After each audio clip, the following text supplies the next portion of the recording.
We are live. Oh, hello, everybody. And welcome to our Autism Awareness Week. We have the wonderful Luke with us, who is just truly, truly incredible. I had the pleasure of meeting 2 weeks ago now, was it? Yeah, it was 2 weeks ago. I think so, Yeah, Luke done a fundraising gig for Casper and it was absolutely phenomenal. It was so funny, literally. So relatable. But I won't give all these things away. So yes. And it's Good Friday. Thank you for giving up your time on Good Friday, Luke. That's all right.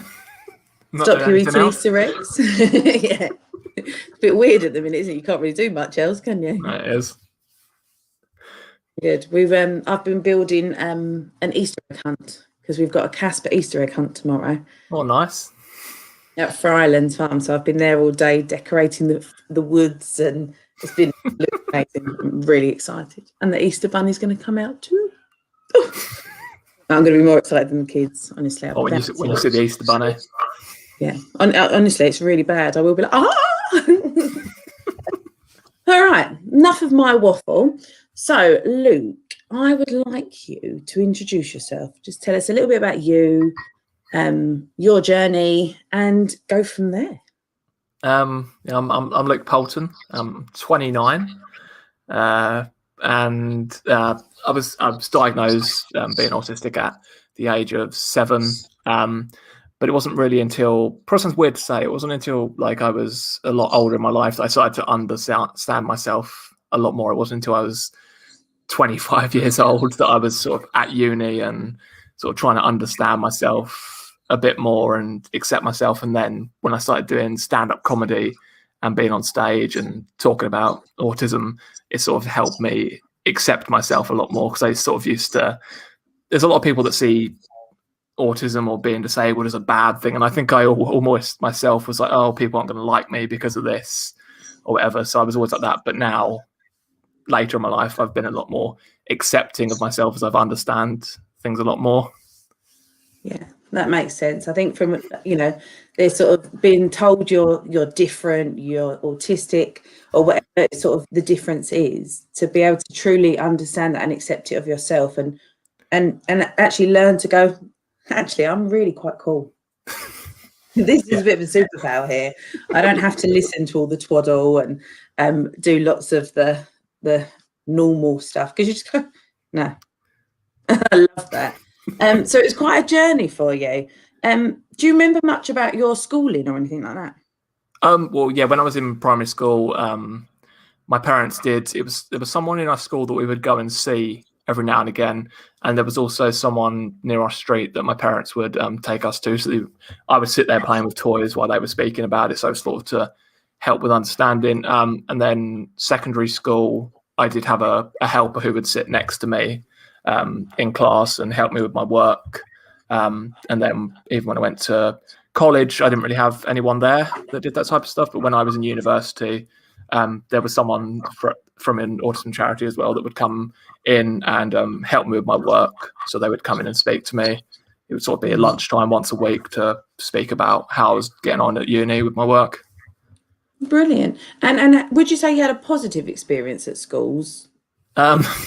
I did get bullied in school, a lot of it, but I still enjoyed some of the lessons in school, and it was still all right. But there was the horrible people that for some reason, just because of me being autistic, they would bully me for that. So that was one thing.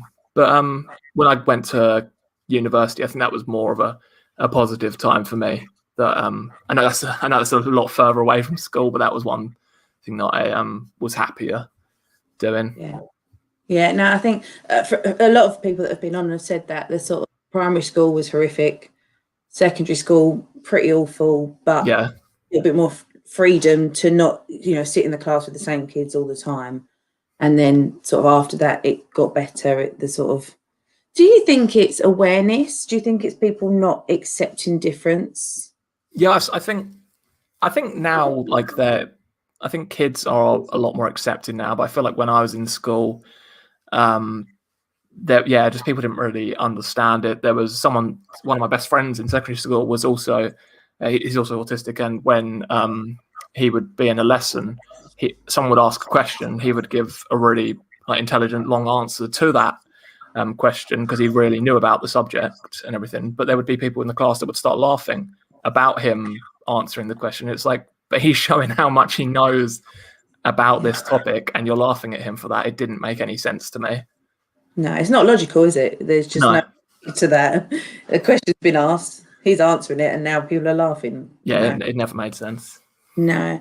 And I think even when I was at school, obviously I'm quite a lot older than you, I don't remember ever hearing about autism. I don't remember anyone sort of talking about it, really. And then when I started working at Casper, obviously I started getting involved more in the autism world. And I started meeting people that I went to school with that were on the spectrum. And I was just like, oh, I never knew. I, just did not know. And I think that's because of going to a big school as well. You don't necessarily have that much sort of input with people. But yeah, I was really shocked how little I knew when I first started, and don't know things. That was one thing with uni after I finished, when people saw that I was doing stand-up comedy and I was talking about autism, they were like, oh, we didn't know when you were in university. We just thought you were really shy. Because when I would go up and do presentations in uni, I still wouldn't look up at people. I would just try and make jokes throughout the presentation, so I wasn't as nervous when doing that. So I think, they all just thought I was very shy when in university. Yeah. So how did you get into comedy? What made you do that? So I've been on YouTube for about 12 years, and from that time I was always doing sketches on YouTube and always writing little bits of comedy. So there was always that. And then it was about almost 5 years ago now that I started going to an open mic comedy night and just watching the comedy. And then one night my girlfriend was like, why don't you just give it a go? And I went up to the MC, and I'd made friends with the MC of the night at that point. So he was like, yeah, just come along, give it a go. And I did it on, I think it was June 22nd it was in 2016, my first gig. And I only did about 3 minutes on stage because at that point I was really nervous and just ran through my material really quickly. But yeah, from there I've just carried on doing it after that, because I'd already sort of had bits that I'd already been writing, and then over time I've just been able to write more and more, and it's been really fun. And your comedy is hilarious. It is so thank you, to the point, so real, and I love it. And Luke, I don't know if I'm not very good at multitasking, and which you learned from the comedy night, but please feel free to put your links in the comments so people can search you up and have a watch and that, because honestly, Luke is so funny. And a lot of it you do talk about your autism in your comedy, don't you? Yeah, I do. Some of your experiences. It's a lot of it's what's been good about doing it, because I've had quite a lot of negative experiences from things like work and that, but going up on stage and being able to put a funny side to it, it's been nice, because a lot of people have been like, yeah, this is how I've been treated in work, and it's great to be able to see you just talk about it and bring a funny side to it instead of looking at it to being a completely negative thing. Yeah, and you really do put the spin on it of, instead of being, oh, poor Luke. Like, no, actually, poor them, because they've missed out on great Luke, which I love. And I know on a few of your jokes, and that was about, like you said, your work experience and going for interviews. And it resonated with me so much. And my husband was watching with me, and he came up and he was just like, oh, he's amazing. So much about autism. And I'm thinking, we've been married for over 10 years. Working at Casper for over 10 years. Has he not been listening? Clearly not. But Luke, you're the man, obviously, because he was welling. And it's so true, because I think there is such a stigma with autism, isn't there? There really is. Special interest, that's all you can do. And that's so not true. Not in anyone I've ever met. Oh, look, Helen's saying, hey, look, Helen was lucky enough to watch Luke's show as well. Oh, hello, Helen. And we was literally wetting ourselves. It was so funny. Watching this, feeling hopeful and inspired for Henry. It's good to hear. Henry would be amazing. So What sort of things do you think people who are normal, cool, whatever you want to call them, because I don't think any of us are normal, but what would you like them to know about autism? Is there any sort of facts or not even facts, any realness about autism?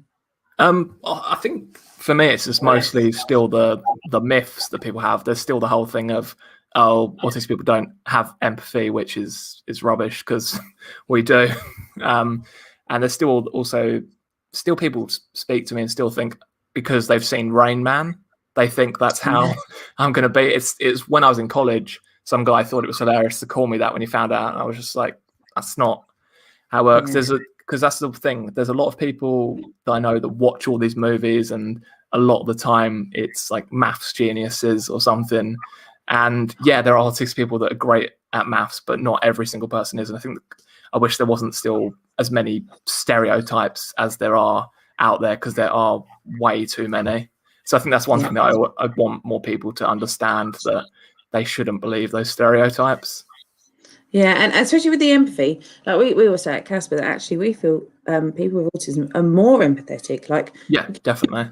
You genuinely feel someone's pain rather than just, going, oh, I feel for you. It's a genuine, you can feel it in your body. Whereas we're like others could be like, oh, I feel for you. That's a shame. Yeah. And it's such an odd myth. There is quite a few though, isn't there? No, there's many. I'm sure you've heard many over your time, and I've got to say, 29. It's quite annoying.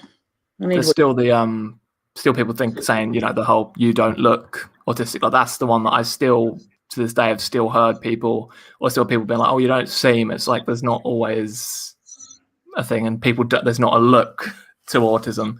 So I think that's one thing I've still heard a lot. How does it feel when people say that to you? Oh, you don't look autistic. I never know really what to say, because I've even had it in job interviews before. I've put on my CV and they've said it at the start of the interview, and it's like, well, I want to try and get this job, so I can't really be like, you probably shouldn't say that, because then it makes this awkward environment at the start of the interview. So yeah, I never really know. It's still something that makes me very uncomfortable to try and answer back to it, to still say something about it. But yeah, I did when I started doing comedy, because when I first, in my after 2 years, I decided to do a show called "You Don't Look Autistic" to speak about the type of things that people said.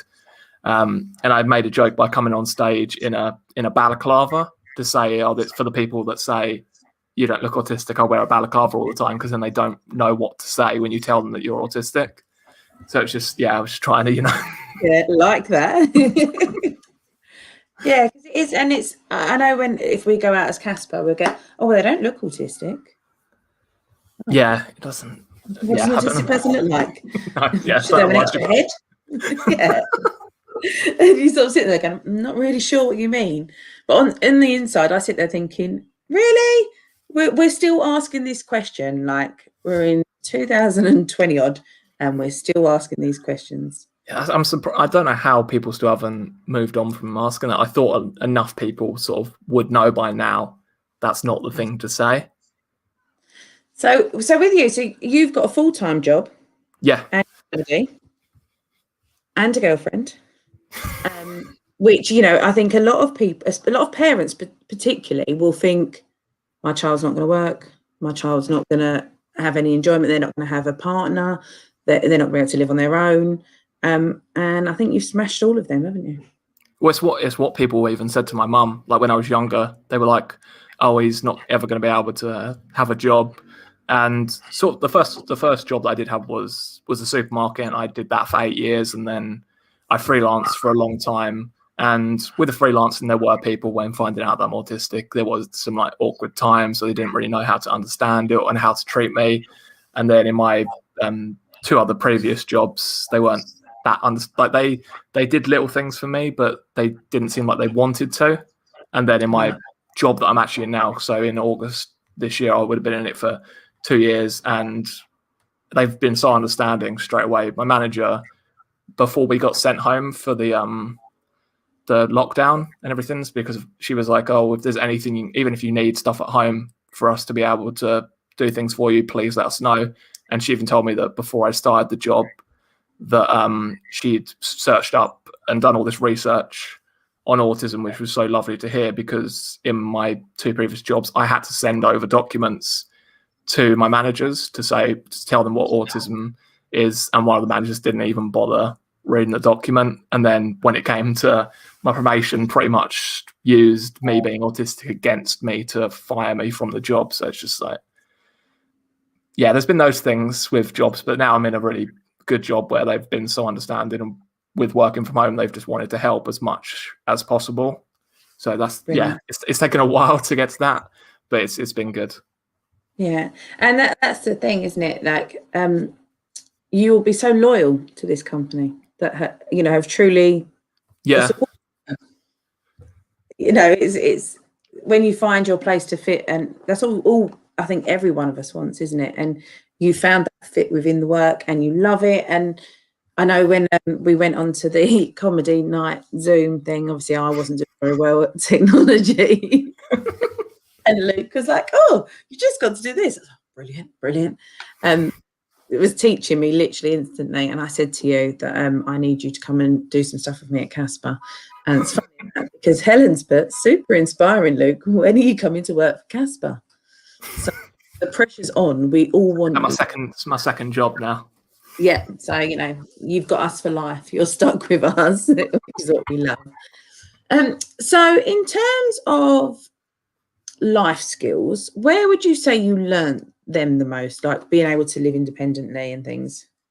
Well, it's just, probably sounds weird. When I was sort of like 17, my dad would go on holiday every now and again, and that was how I sort of just learnt to be able to live on my own and do things, and it's just, I've just sort of taught myself everything that I've done, even with my job now when I have to do video editing.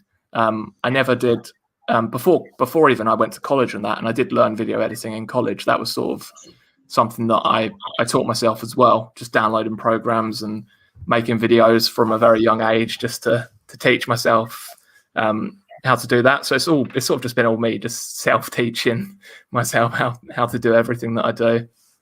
Wow. And would you say you have a special interest or a few? Yeah, same with movies. I'm a special interest. Computer games But as well. What type of movies? So horror movies is my favorite genre, but I really like animation as well. Like when I'm not feeling great, Wallace and Gromit, Curse of the Were-Rabbit is the movie that always cheers me up. Like that is one film that I will always watch on repeat. And then Shaun the Sheep is one thing that I watch. And the movie, I love the movie as well. It's Aardman Animations that I really love. Love that. So Monique, I love Monique. She's one of our super powerful mums. She's gorgeous. I may have had some wine, but I've literally given a vision of hope to us parents who are unsure of how our kids will fit into the world. Thank you, Luke.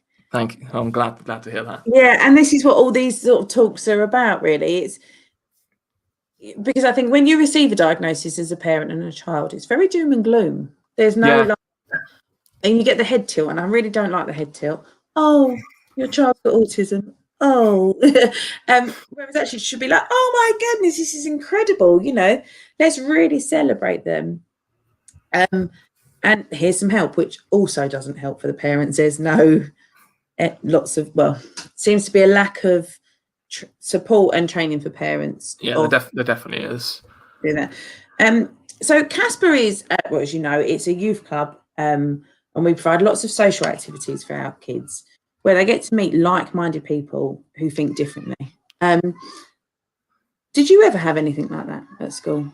I didn't really have anything like that. I used to go to, so we had the when it was probably when I was about 13, 14, we had YMCA. So that was the youth thing that you go to. So there was bands that would play there and a pool table and that. And I used to I probably just did most of my stuff at home, just on forums and that, and playing. There used to be, RuneScape and making friends on that, but it's just chat and that type of thing.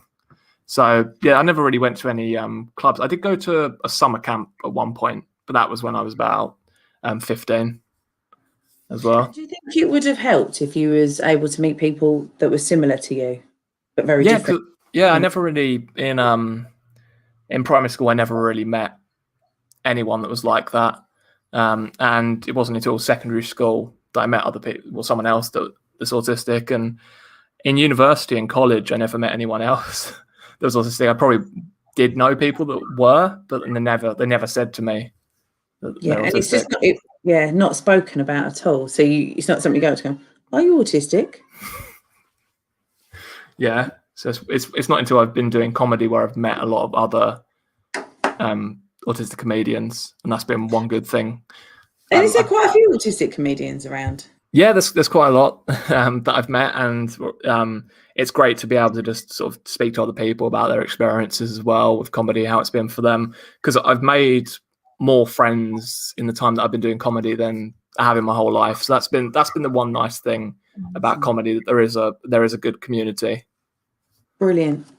And do you think it's I know when I spoke to a magician before, they were saying to me that a lot of magicians are also autistic, because they get to put on not a front, not a show, but a different persona, and go and deliver that really, really well, and then go back into themselves after.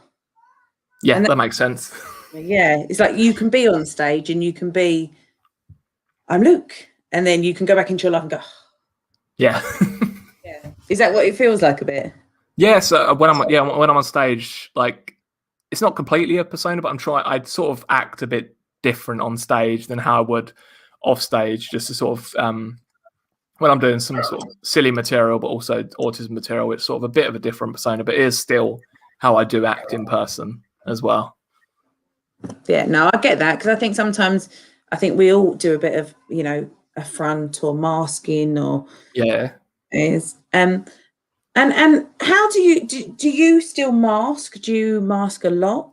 No, I didn't really. I think when I was in uni, that was one thing. I sort of just not really masked, but just sort of tried to act, not even show up anything or make people know about that. So that was one thing that, like I said, at the age of 25, that's when I sort of was like, I don't care anymore. I need to just be myself.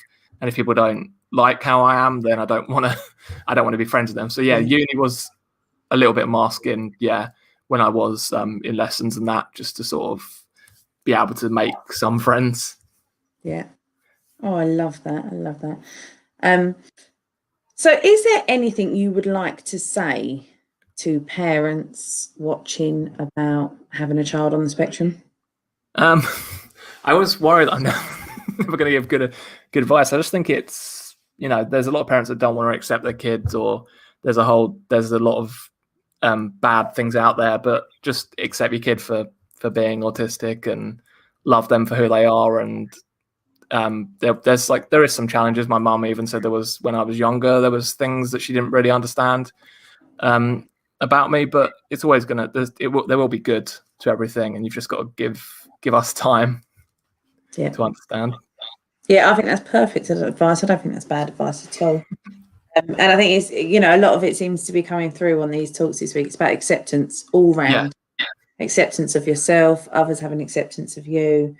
James Lyle was talking on Tuesday, and he was saying that when he was at school, he had to do all these social skills like sessions to try and sort of help him understand neurotypical people. And he was like, where's the skills for neurotypical to learn autistic people? And it's like, it's just so true. There's nothing, because that's the thing. When I when I was in uni, I did go to I went to autism. No, it was just after uni. I went to some autism workshops, and that was ones to sort of help build your confidence. So there's things like that for autistic people, but yeah, there's nothing really out there to be like, here's for neurotypical people, here's how to treat an autistic person.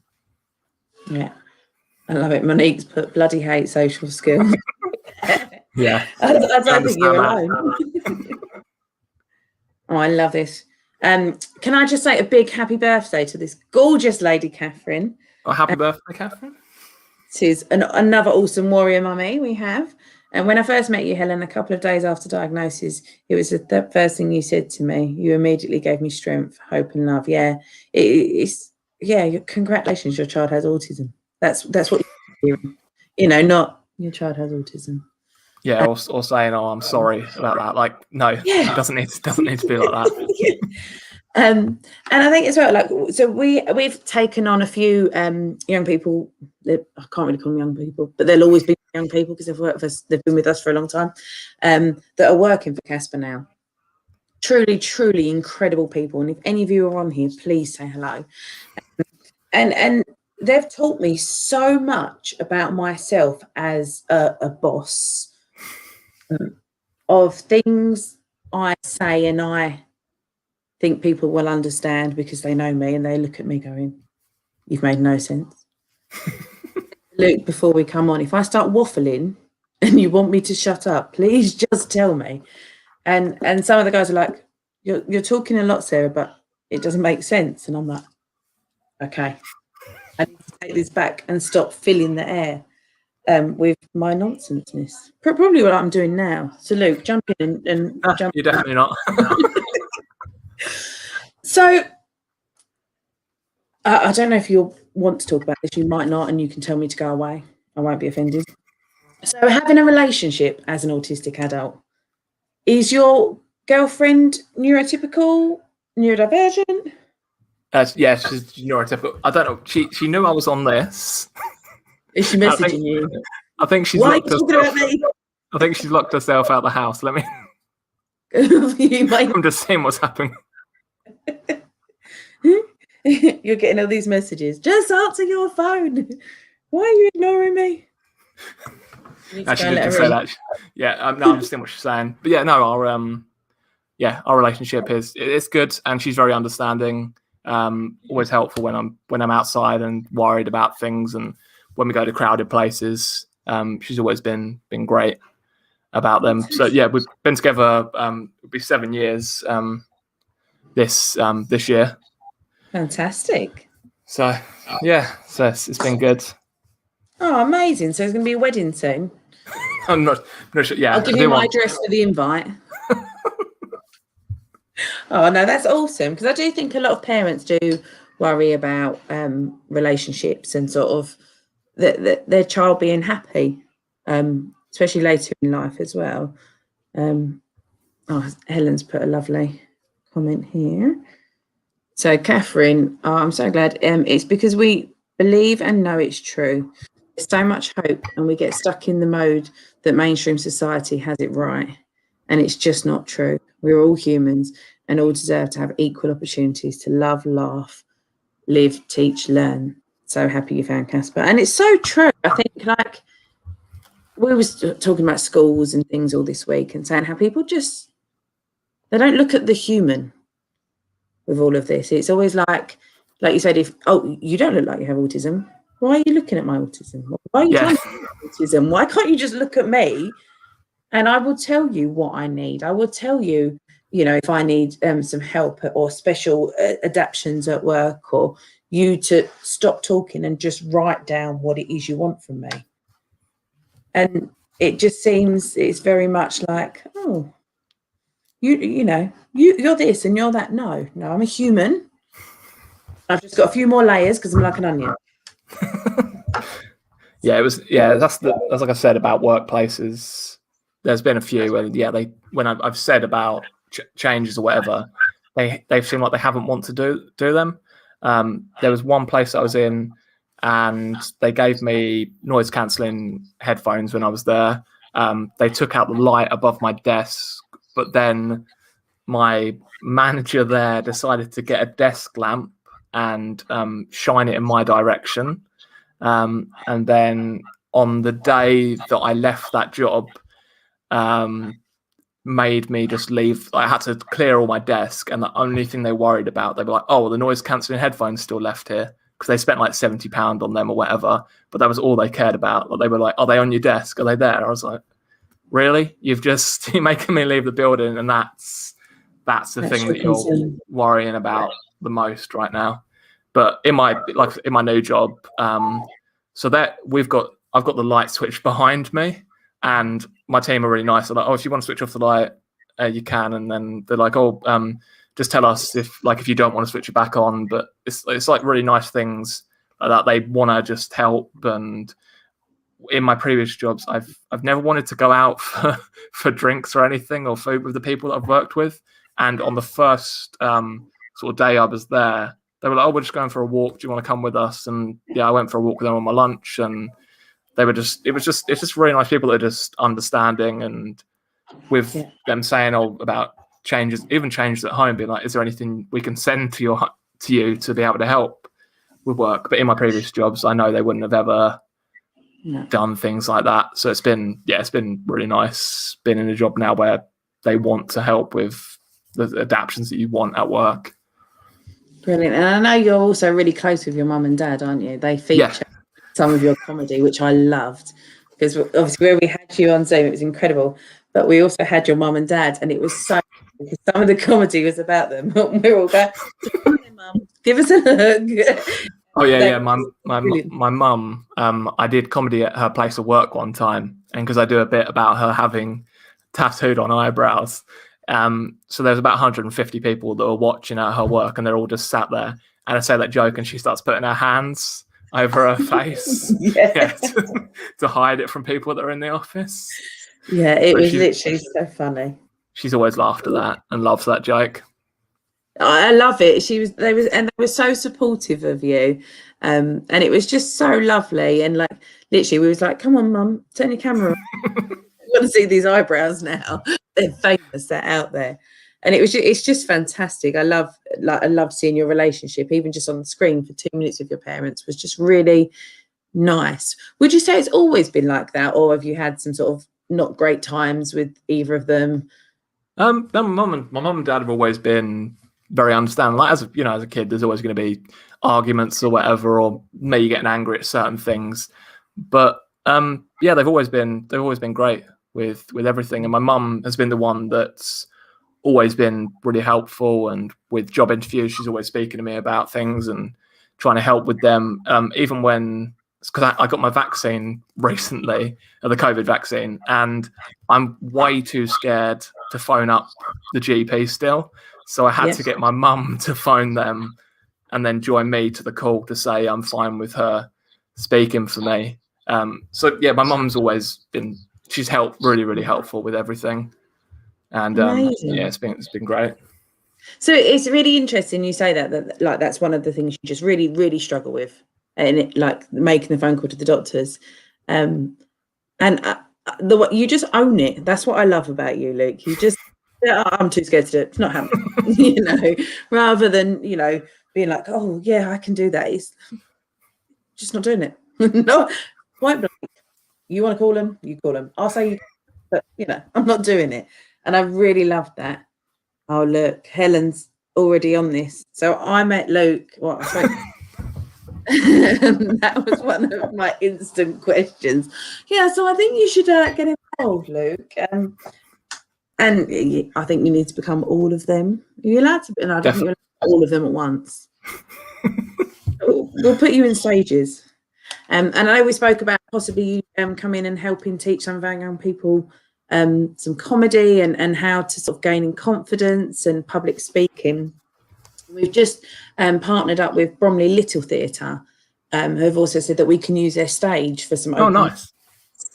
That's good. So it'll be nice for us to work. And you're Essex, so you're not too far from us. I know. I mean, I am now in. I live in. So I'm from Essex, but I live in London in Hackney. Even better. How did I not find that one out? So I think before, when I came to one of the, I'm trying to think where I came to before. I went to somewhere in Kent before. Then you went to the hub. So I think hub. Yep. Where is that again? Is that in Gillingham? Not Gillingham. No, that was in Beckenham. Beckenham, yeah. So is that near? I'm getting confused. No, Gillingham. But Choice Support are based in Maidstone, which is near Gillingham. Oh, okay. Yeah, I think that's it might have been what I'm thinking. That you saw. So that was quite easy for me to get to those type of areas before. Yeah. So no, and Hackney, there's easy. Yes. See, these parents That would be good. And Catherine, you can't say no to that because it's your birthday. That's right, isn't it? That's the birthday present now, yeah. Yeah. Sorted. Just for you, Catherine. You see that? You heard it here. We've got it recorded on Facebook and YouTube, you poor sausage. Oh, look, fabulous idea. Everyone's jumping on it. We all need a bit of Luke in our life. And you have to bring Mum down so we can get on the stage. Yeah, I definitely have to get her to come down. She can come on just for the eyebrow bit. And teach me where to get them done, or not to get them done, is the case. Yeah, it was Groupon. I think she had to get it twice. Oh, honestly, you make me die. So is there any message you would like to say to anyone listening about autism, or about life of autism, or about comedy, or about anything really? I just think there's a lot of people that that are autistic that I know that are too sort of scared to do comedy, and I've always just been like, just give it a go. Like if it does go badly, then like for me, there's been gigs where it's gone badly, but I've always decided to carry on doing it. Or if there's just anything you really want to do, just sort of take a chance with it, because I was always like too scared to do stand-up comedy, and then I'm so glad that I did actually decide to take a chance with it. So I think it's just, even if there's those things that are scary to do, then still just give them a chance if you can. Yeah. Does that mean we're going to get you making a phone call to your doctors? Oh yeah, no, that's one I'll roll out. I can't do that. That's not going to happen. Is it just the doctors? No, even so, even if I sort of order food or whatever, it's always that I have to give the phone to my girlfriend, or even when I've had to phone up other places, it's just been like, oh yeah, can you phone them for me and speak to them? Because even when with the hairdressers near me, like I can't phone them up to say, oh, are you open today? Because when it was in lockdown, so I had to get my girlfriend every time to phone up and be like, are you open today? Because I still can't do those things. It's always just terrifying for me. I can't even answer numbers from, like, even my work phone when it rings. A lot of the time I wait for it to go to voicemail and then I phone them back. So I'm like, I can probably do this when I know who it is. Yeah. But there's a lot of people that phone. What's expected, to answer the phone, like, or have what conversation is expected from you. So I do get that, because I think when I get a number I'm not known, I'll often think, oh, leave me a voicemail. Especially if it's someone trying to sell me something. I'm like, well, I am not ringing you back. Can I get rid of that? Bet you couldn't imagine that. But yeah, so just be you, I think, is a really big message. And yeah, definitely. Just accept everyone for being the individual they are. Because I think that's what's really important, is autism is really individual. Yeah, it definitely is. You know, you can't just go, they're all autistic, so they all like cars. They're all autistic, they all like Hoovers. You know, there is none of that. And also, you're very tech handy, aren't you? So I'm going to get you to help me on Discord, because I still... Oh, you're trying to set up a Discord server? Well, I'm not. I had to pass it over because I'm really useless. But I have little, what I call brain farts. That I might, well, I think I text you, I've had a brain fart about Autism Awareness Week. Can you get in? And Luke's like, yes, of course. We need to set up more. But I need some brilliance that's not me. Yeah, there is it is when you set up Discord, it's quite good. You can do all different little things. You can have like things for special interests, or just if you just want to talk, or have like things to introduce yourself. So it's making all different little pages that you can make, and then you can make sort of you can pick certain emojis or whatever that you want to have to show for certain things. So it is interesting how Discord works. And I've got Casper Lucy, who's incredible, who was on the other day, building a Minecraft server. Oh, very nice. I tried. I really, really tried, honestly, Luke. You'd have been really proud for me for the effort of my trying. I didn't do very well. And then how far did you get? I bought the Java edition. Okay. Is that how you bought it? So you didn't even try and make the server, you bought it. I kind of thought you must have to have the game, was my thinking. So I literally bought it, and then it said Java, and it had Mac OS or something. So I'm thinking, oh, I'm going to be able to do it on tablets and all that. Well, I clearly didn't read it properly or understand what a Mac OS is, because you can't. So Lucy took it over from me and went, Sarah, just give me the logins. Creating this incredible server. She's been speaking with Catherine's son Sam on Discord, who's just fabulous at Minecraft and got some amazing ideas. And we're not. Lucy is now doing something else, because she started, I thought she was swearing at me, and she was talking about DDoSing and IP addresses, and honestly I was just like that. Didn't make sense to you? No, I was like, I'm really sorry, Lucy. And it's so funny because it was complete role reversal. Can you explain this to me? I really don't understand. And I'm really sorry, Lucy. I really don't get it. And Lucy's like, okay, this is just what you've got to do. And I was like, brilliant, thank you. But we're definitely going to get you involved with our Casper Connects as well, because we've got our 18 plus Discord server.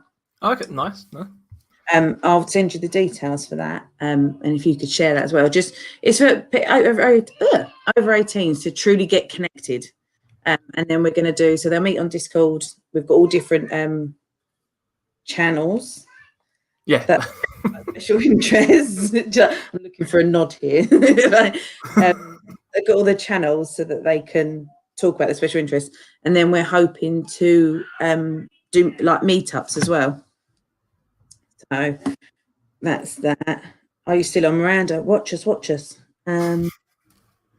Oh, Catherine, doesn't make sense to you either. I think they have their own language. I'm with you. I literally had no idea. So I'm excited to see when you start playing Minecraft. Oh, honestly, my son loves it, and he's like, "Oh, are you watching it? And are you doing this?" And I'm like, "I haven't got a clue." Literally, I'm really good at Among Us now, Luke. Oh, you're good at that? Yeah, well, I wouldn't say I'm good, but I give it a good go. I often get killed the first time instantly. It's like, Yeah, my girlfriend started playing it on her phone, but she got caught as the imposter every single time. Yeah, I do. I think it's because I was doing things and everyone's going, "Oh, you're stack killing." What's that? Like, it's I need to just learn lots of stuff, and I do think it's an age thing as well. Like, if you're not brought up on technology, you're quite scared of it. My mum's she got a Google Chromecast not too long ago, and every single time I go to her house, she somehow disconnected it from the TV. I'm like, "How have you been watching half stuff?" Oh no, I just haven't switched the TV on. So, but you like watching your stuff, so why have you let it disconnect this whole time? Yeah, I feel your mum's life, really. You must feel it as pain, but I feel that's pretty normal. I just wait until someone else comes home and can sort it. But yeah, Miranda's been running a Pokemon session. Yeah, I'm still doing Pokemon Go. Oh, love it. These guys, they've been drawing Pokemon and playing a game. What was the game, Miranda, you play online? It's awesome. And Miranda's also doing an anime where they're creating their own anime. Okay, nice. Storyline and drawing. It's really fantastic. Monique's son goes to the anime and she's just like, I haven't got a clue. I've just been reading a lot of manga. That's sort of, connected to anime. But I was reading a book called A Man and His Cat, which is about a man that adopts this big cat. And the whole series is just about him and his cat. It's very nice. That's what I've been reading recently. Is it one of them quite easy reading and yeah? So it's just a lot of the cat getting quite sad when the man has to go out, and then it's just quite cute things happening throughout. Oh, yeah. See, I think the problem with us people that aren't very technical, and I can't speak for everyone, but for me, we overthink it to try and understand it. And George goes, "You don't need to understand it, Mum." I'm like, "Oh, okay." It is just, like you say, a man adopting a cat. That's my don't overthink it. My dad, when he first got his computer, he phoned me up saying, "You haven't installed Facebook on my computer." because he thought you had to install it. He didn't realize you just went on your internet browser and typed in Facebook. Yeah, I feel you, Dad. If you're watching, I feel you. I do that. Poor Sam that works. It's called. Sorry, Miranda said. Yeah, Did you say it's called a man and his cat? Miranda's on it, and it's Pokemon Showdown. They've been playing. I don't think I've heard of that one. Ah. Maybe that's on. I don't know if that's on Switch or whatever. Or No, it's a downloadable iOS thing. Oh, okay, I have to have a look at that. The iOS up. Yeah, because I always just play Pokemon Go still. Yeah. But in Pokemon Go you have like gyms, and I always look weird because I'm stood near somewhere, and then there's like gyms that you take over, but then I can always see there's kids stood like nearby trying to fight the gym as well. So I'm like trying to take it over before these kids that are just stood there. We've done a few Pokemon Go sessions in between one of the lockdowns. I've got a little bit lost with which lockdown was when now. And for us, I'm really excited because we can go back to face this week. So you'll get to do that again? Yeah, so we've got a few sessions, and I'm doing a bus spotting one, and I am genuinely really excited about it. Like, where you go for that? Bromley North Station. We're going to go. How many different type of buses are there? Oh, I have no idea, but I'm going to learn. Because I didn't really know bus spotting was really a thing. Yeah, I didn't know. I'm guessing because you go by, it's just from what I remember, I just know that they go from the either the number of what's on top, but then they also have a number near the headlights of what type of bus it is, and then at the back as well it has a little number. So I think it's all going to be different ones, because I realise in London now you've got 3 different types of ones. You've got the green energy ones now that make a weird siren noise when they're stopping now. That is really weird when you're just walking, paying no attention. What? Aliens, true. So yeah, that's interesting that you're doing that then. That sounds good. Yeah. So we've got lots of different things going, which is some of me, but not, I think. Yeah, see, I don't have a clue on lots of things, but we went to a train station and met this beautiful guy who was letting the kids like really get into the whole train spotting thing. He showed us all around in the cameras bits, and they was allowed to do the announcements. Oh no. And they absolutely loved it. And for me, my face was hurting so much because I've never smiled so big, literally. I was just like so proud, like literally look at them, filming all, sending them to their parents, like look what they're doing. And then I was talking to so our gorgeous Sam, who's the admin lady at Casper, she's not office, she's everything, she's awesome. Her dad used to work on the buses, and he's like, yeah, I'm up for coming and doing a bus spotting one. So we've got like bus spotting books. All right. So we've got a whole book to give them all. And I didn't know that it's an actual job for someone to sit and time the buses and see when they get to certain bus stops, because they're meant to be a certain amount of time. Oh, what? Just how long is it meant to be between stops? Is that? Literally, I'm hoping they can all educate me because I haven't got a clue. I'm so excited to learn. Like, I'm like, really can't. Because I know some buses do the thing where they stop and say they've got to wait to get everything back to normal. Yeah, and so sometimes I think if they're ahead of time, they have to. Yeah. See them standing at bus stops and things, and I was just like, well, I just always thought that they was just couldn't be bothered to move or something. Yeah, it's such a Casper member future job. That's exactly what I thought about that, Miranda, with the bus spotting. And Fred, the gorgeous man that's going to help us, he's going to teach us how we should, like how they used to write letters to the companies when they're late and things like this. So I'm literally, it's going to be a whole project, and I'm super excited. But I'm waffling now. Nice. It's very interesting to hear about. I'm so passionate. It's awful. I get all a bit fuffled and start going, oh, I'm really jazz handy.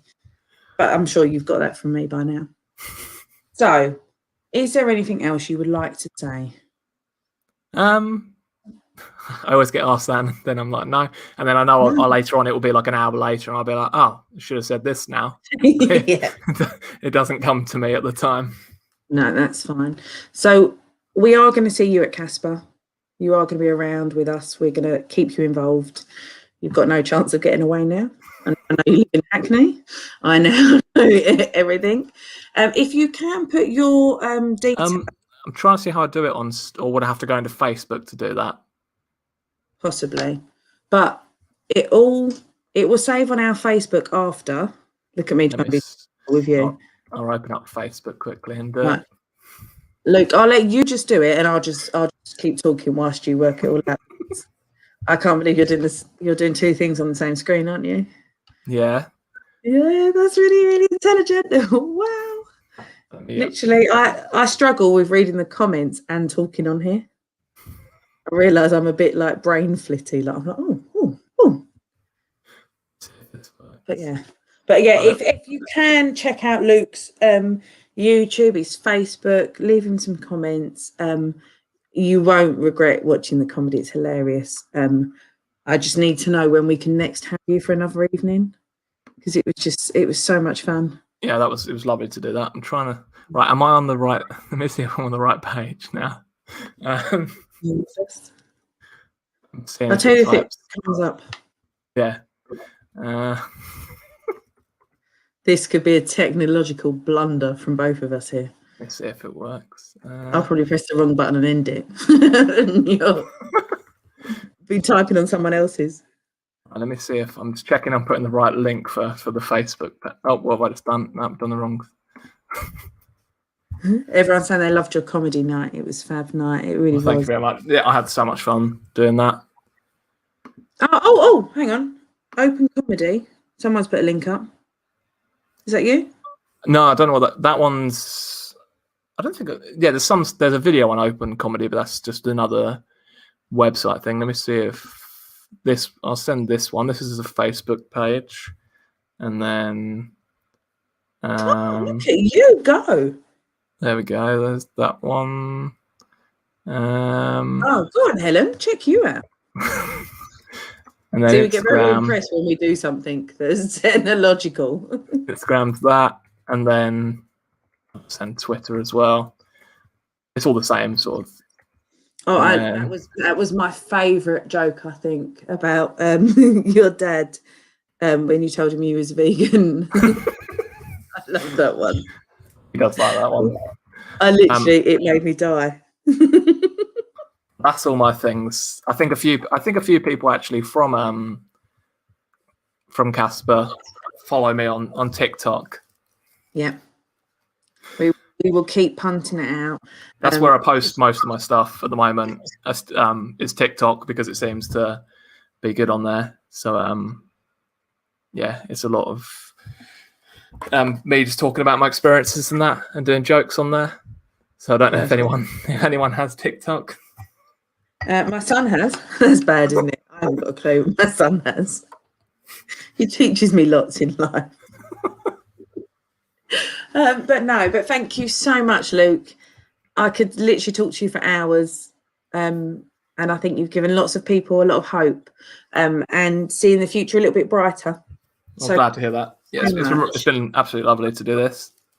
And I will get you back soon, don't you worry. And I will message you as soon as I've got Easter out of the way, because all I can think about is I get to see these gorgeous young people face to face and their gorgeous families. But I'm literally just so excited I could burst. And the Easter Bunny. Oh, honestly, it's so sad, isn't it? Like this is what I'm like. My husband just looks at me and he's like, okay, Sarah. Like when the head arrived at my house, I didn't tell him. I just put it on and walked in, and they were all like, "What?" Yeah, so I think they'd have been more scared if it was just me. But no, everyone, thank you, Luke. You're amazing. Luke, you're wonderful. Thank you. Thanks so much. And we will see you soon. I'll see you soon. Thanks. Take care. Bye. Bye.